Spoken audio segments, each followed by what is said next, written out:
Grão-Pará acordou, com sede e sangue nos olhos, pelos rios se espalhou, feito fogo em palha seca, no Amazonas apontou, sobre a barra do Rio Negro. Durante o chamado período regencial no Brasil, entre os anos de 1831 e 1840, o país enfrentava um cenário de instabilidade e intenção de Dom Pedro I. Havia abdicado do trono em 1830, deixando o império nas mãos de regentes, já que seu filho, o futuro Dom Pedro II, ainda era uma criança. Esse período, sem o imperador, de fato abriu espaços para disputas políticas intensas e diversas revoltas em diferentes províncias.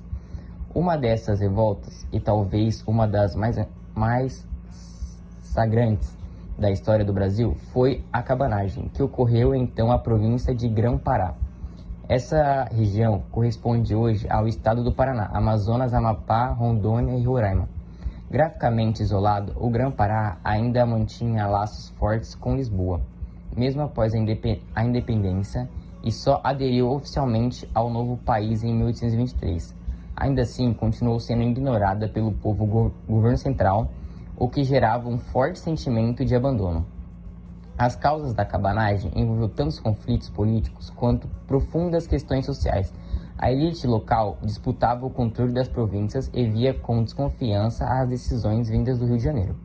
Mas estopim do movimento foi, de fato, a miséria vivida pela população mais pobre, indígenas, negros, mestiços, ribeirinhos e trabalhadores que moravam em cabanas simples, às margens do rio. Daí vem o nome cabanagem.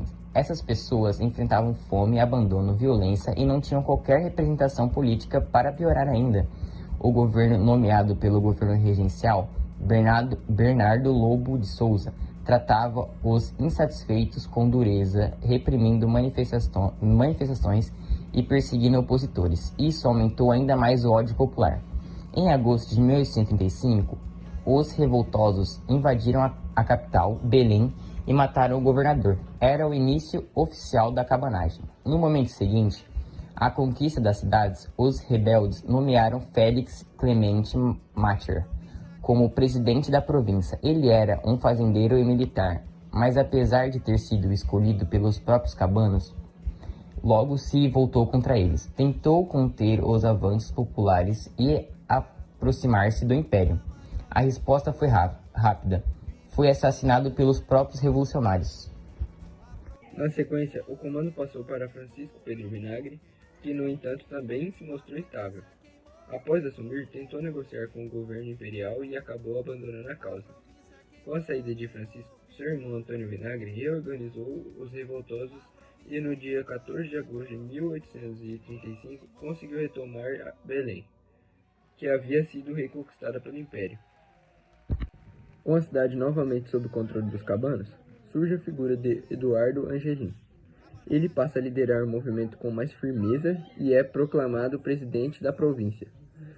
Diferente dos anteriores, Angelim apresentava interesses populares de forma mais autêntica. Sua liderança marca o auge da revolta. Durante seu governo foi declarado um regime autônomo separado do poder central no Rio de Janeiro. Mas o governo imperial não aceitaria a perda de uma província estratégica como o Grão-Pará.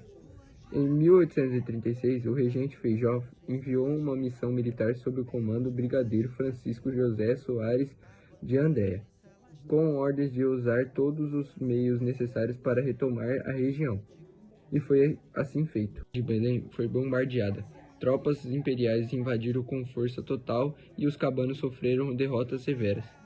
Angelim foi capturado e levado como prisioneiro ao Rio de Janeiro.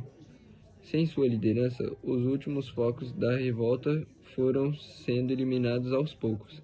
Mesmo assim, a resistência ainda duraria até o ano de 1840, quando o movimento foi finalmente considerado encerrado.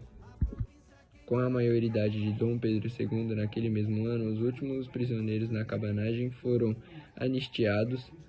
No entanto, o trauma da revolta ficou marcado para sempre. As consequências da cabanagem foram devastadoras. Estima-se que cerca de 30 mil pessoas morreram durante o conflito e é representativa de 30% da população do Grão-Pará na época. Foi uma tragédia social e humana de proporções imensas. A repressão imposta pelo Império não só destruiu vilarejos inteiros, como também demonstrou a incapacidade dos movimentos populares em manter o poder frente à força centralizada do governo. Ainda assim, a revolta deixou uma marca importante na história.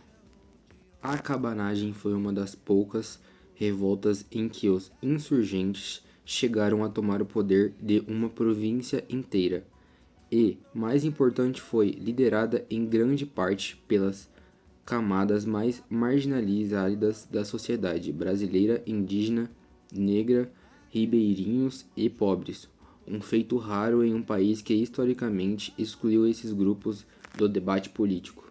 Além disso, a revolta escancarou a dificuldade do Império em manter a união nacional com base no autoritarismo e no desprezo pelas realidades locais.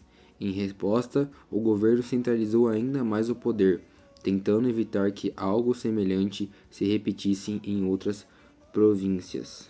O legado simbólico da cabanagem permanece. A bandeira preta e vermelha, adotada pelos revoltosos, representava o luto e o sangue derramado, e Eduardo Angelim, mesmo tendo governado por pouco tempo, se tornou uma figura heróica para muitos no Pará, com ruas e monumentos que carregam seu nome até hoje.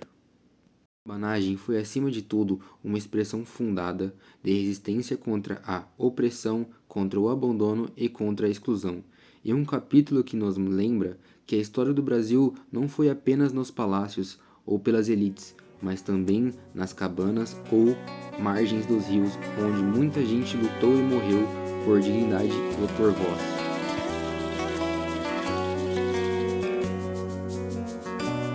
Pelas ruas de Belém, cabanagem se alastrou.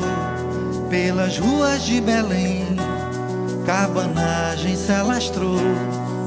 Acorda-se, apresse, maninho, levante contra o seu senhor. Acorda-se, apresse, maninho, levante contra o seu senhor. Grão-Pará acordou, com sede e sangue nos olhos, pelos rios se espalhou, feito fogo em palha seca, o Amazonas aportou, sobre a barra do Rio Negro.